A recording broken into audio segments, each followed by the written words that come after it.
The tension between Ottawa and Washington has reached a boiling point, and this time the clock is ticking. Canada has delivered a stunning 48-hour ultimatum to Donald Trump over a massive $900 billion trade deal that could reshape the entire North American economy. Behind closed doors, officials are scrambling. Negotiators are racing against time, and the silence coming out of Washington is sending shockwaves through financial markets across the world. What began as a slow-burning trade disagreement has suddenly transformed into one of the most high-stakes economic confrontations in recent memory. The scale of the deal alone makes the stakes almost unimaginable. $900 billion tied to supply chains, energy exports, manufacturing pipelines, and technological partnerships now hangs in the balance. And as the countdown begins, the world is watching to see whether this confrontation ends in compromise, retaliation, or something far more destabilizing. Investors woke up to uncertainty. Businesses braced for impact. Analysts began recalculating projections. Because when two of the world's closest economic partners stand on the brink of a trade rupture of this magnitude, the consequences do not stay contained within borders. They ripple outward, touching currencies, commodities, employment forecasts, and political alliances. The question, echoing across financial capitals, is simple but urgent. What happens if the deadline passes and no response comes from Washington? Before we go deeper into this unfolding economic showdown and what it could mean for global markets and political power, make sure you hit that like button and subscribe to the channel.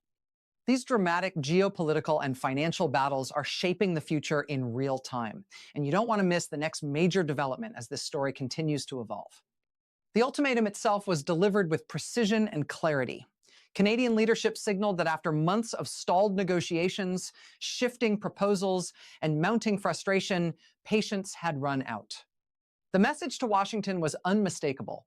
Respond within 48 hours with concrete commitments on the $900 billion trade framework, or face decisive economic countermeasures. It wasn't a symbolic deadline. It was a pressure point designed to force movement where months of diplomacy had produced only uncertainty. At the center of the dispute lies a sweeping trade arrangement covering energy transfers, cross-border manufacturing agreements, resource access, and critical technology supply chains. The proposed deal represents not just routine commerce, but the structural backbone of economic cooperation between the two nations. Billions in investments, infrastructure development, and long-term contracts depend on its stability.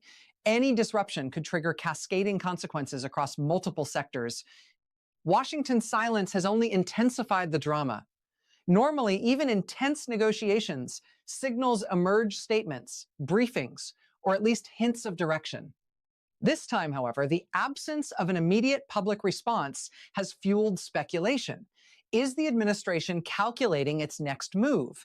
Is it divided internally? Or is it preparing a counteroffer that could redefine the entire agreement? Markets do not respond well to silence. And in the hours following the ultimatum, volatility began creeping into sectors closely tied to cross-border trade. Currency traders watched closely as both the US dollar and Canadian dollar fluctuated amid uncertainty. Commodity markets reacted to the possibility of supply disruptions, particularly in energy and natural resources. Manufacturing stocks showed early signs of strain as investors weighed the risk of interrupted supply chains. Even technology firms with integrated North American operations felt the tremor as analysts began reassessing potential export restrictions and regulatory shifts. For Trump, the situation represents both a political and economic challenge. Known for his aggressive negotiation style and emphasis on securing advantageous trade terms, he now faces an ultimatum that tests his ability to balance domestic priorities with international stability. Responding too quickly could be seen as conceding leverage. Waiting too long could escalate the confrontation and unsettle markets further. Every option carries risk, and the 4 8-hour clock amplifies the pressure. Canadian officials, meanwhile, appear determined to demonstrate resolve. By setting a clear deadline, they have shifted the dynamics of negotiation. Rather than endless rounds of discussion, the focus is now on decisive action. Supporters of the ultimatum argue that clarity is necessary to protect national economic interests and ensure long-term certainty for businesses and workers.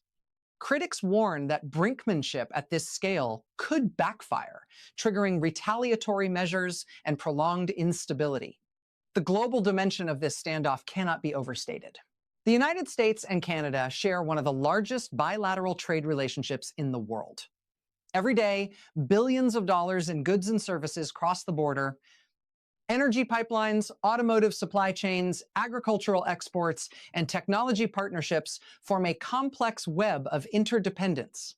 When that web is threatened, the ripple effects extend far beyond North America.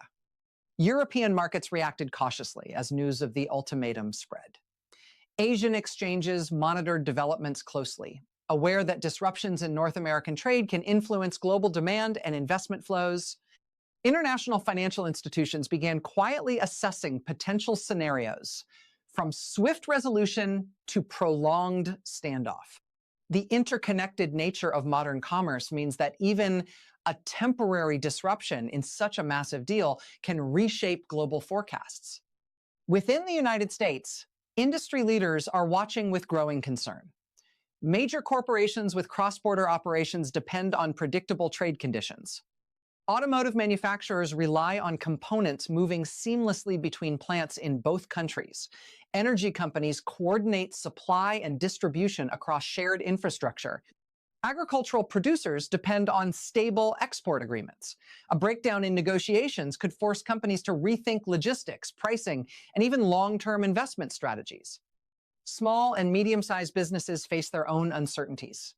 Many operate on thin margins and cannot easily absorb sudden tariff increases or regulatory changes. The prospect of disrupted trade flows creates anxiety about inventory, shipping costs, and customer demand. For workers whose jobs depend on cross-border commerce, the stakes are deeply personal. Employment stability, wages, and local economic health all hang in the balance. Political analysts are dissecting the strategic motivations behind Canada's ultimatum. Some view it as a calculated move to accelerate negotiations that had stalled. Others interpret it as a signal of broader shifts in economic policy and national priorities. The timing is particularly significant, coming amid a global environment marked by supply chain reevaluation, economic nationalism, and heightened geopolitical competition. Trump's negotiating team faces a complex calculus. Accepting key terms could stabilize markets and preserve economic continuity, but might invite criticism from those demanding tougher stances. Rejecting or countering the ultimatum could assert strength, but risk escalating tensions. Attempting to renegotiate the framework entirely could extend uncertainty beyond the 4-8-hour window, prolonging market volatility and diplomatic strain. Behind the scenes, communication channels are likely active even as public silence persists. Diplomatic envoys, trade representatives, and economic advisors are undoubtedly assessing options, modeling outcomes, and exploring potential compromises. High-level negotiations often unfold away from cameras, with final decisions revealed only when agreements are reached or deadlines expire. The absence of public statements does not necessarily indicate inactivity, but it does heighten suspense. Financial markets thrive on information, and the scarcity of clear signals has amplified speculation. Analysts are running scenario projections. What if Washington meets the deadline with concessions? What if it responds with its own ultimatum? What if no agreement emerges at all? Each scenario carries distinct implications for equities, currencies, commodities, and long-term investment trends. Energy markets are particularly sensitive. Cross-border energy trade forms a critical component of the broader economic relationship. Pipelines, electricity grids, and resource exports operate on long-term contracts and stable regulatory frameworks. Any threat to these arrangements can influence pricing, supply expectations, and infrastructure planning. Traders are watching for signs of potential disruption that could ripple through global energy markets. Technology and data sectors also have a stake in the outcome.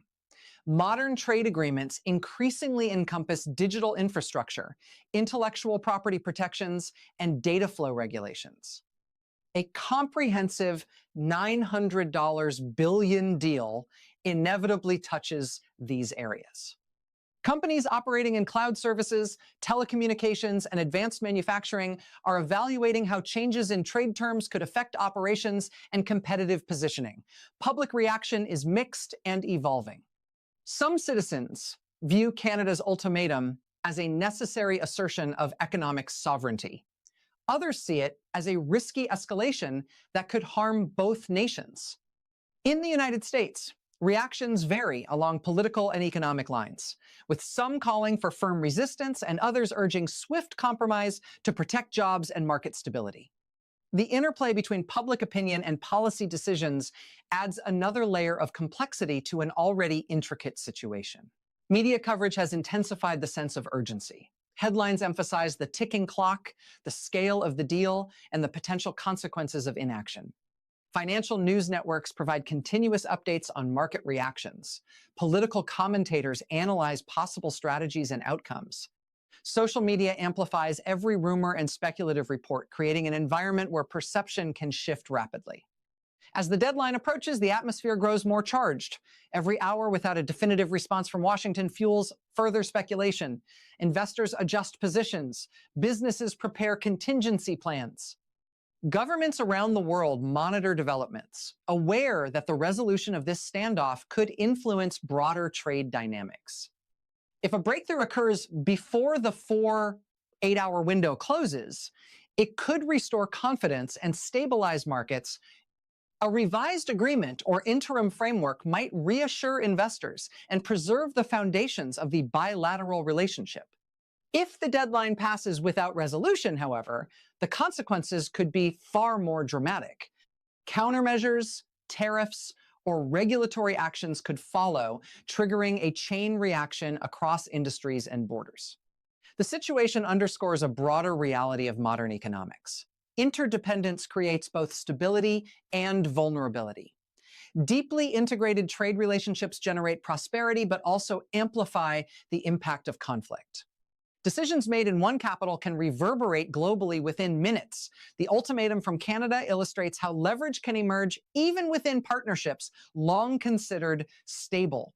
For Trump, the coming hours represent a critical test of leadership and negotiation strategy. For Canada, they represent an opportunity to assert priorities and reshape terms. For markets and citizens worldwide, they represent uncertainty and the hope that diplomacy will prevail over escalation. As the countdown continues, one thing remains certain. The outcome of this 4-8-hour ultimatum will not only determine the fate of a $900 billion trade deal, but also signal how major economies navigate conflict in an era of deep global interconnection. Whether this moment ends in agreement, standoff, or transformation, its impact will be felt far beyond the negotiating table.